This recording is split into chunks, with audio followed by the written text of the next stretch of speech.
Imran Khan not only bowled fast, he proved quite a handful with his mastery of swing and seam bowling. While he was a potent force in England and Australia, he was successful even on the subcontinent, which offered little assistance to fast bowlers. He did move the ball off the seam. He had the ability to bowl incredible leg cutters because in the main, he made the ball move back into the right-handed batsman. And most of those bowlers therefore go the other way off the wicket. Now I'm talking about with a brand new cricket ball. Obviously with the older ball, when it started to reverse swing, absolutely anything could happen, but again it was full and up. So yeah, he was a good, very good fast bowler, swung it a little bit but moved it off the seam quite a lot.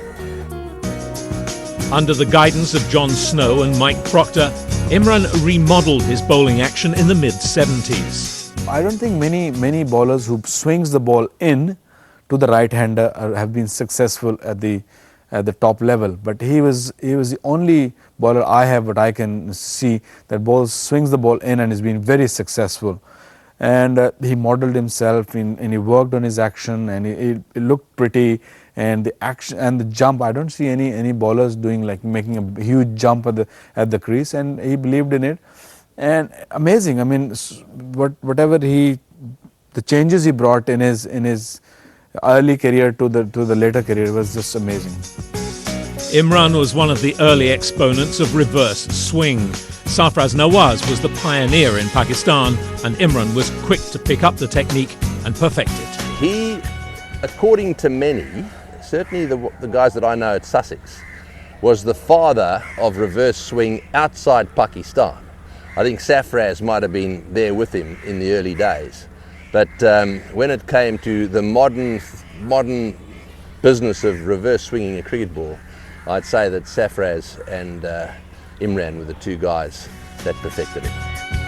Fast bowlers hunt in pairs, and Sarfraz Nawaz was Imran's most successful new ball partner, bowling Pakistan to some memorable victories. Well, Sarfraz and Imran were an interesting combination in so much as at the one end you had a very volatile character who stirred things up a little bit, and at the other end you had a guy who was smart enough to try and take advantage not only of what he could do with the ball, but the problems that the other guy was causing down the other end. Imran graduated from a medium-fast bowler to a tearaway quick, and the transformation was stunning. Suddenly, this guy bowled a lot quicker than I'd ever seen him bowl before. You know, I'd sort of thought of him as a medium-fast bowler who could move the ball a little bit. But suddenly in Sydney, he was much quicker than that. He was up there in the fast category, but still could move the ball. And that's when I first started to take notice. Then when we played World Series cricket, I obviously had to bat against him a lot. And I think he got even a bit quicker during World Series cricket. He saw all the fast bowlers around in World Series cricket. He spoke to a few of them, he learnt from them. He made a few adjustments to his action, changed his action a little bit. And he became pretty quick there. There was a period where Imran was a genuine quick bowler. But he still never lost the movement. After signing up for Kerry Packer's World Series cricket, the spell in Australia helped him to develop into an aggressive player. I remember batting against him in a one-day game. It was at Football Park in Melbourne. And yeah, he was the young guy making his way up. I'd retired from the game and come back to play World Series cricket. And obviously, he looked upon, he knew that I was a bit of a hooker, and so he bowled me a bouncer, and I pulled him for 4 through mid-wicket. And as I ran down, as I went past him, I said, "You keep bowling that crap, and that's what'll happen." And he whirled around and he said, "We'll see about that."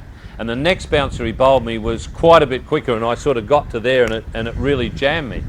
And I thought to myself, this guy's a real competitor. In Australia, I found cricket exactly to what the sort of cricket I wanted to play. They were attacking, they were aggressive, they took risks, positive cricket, and I thoroughly enjoyed myself. In fact, when I played for New South Wales, we won everything that year.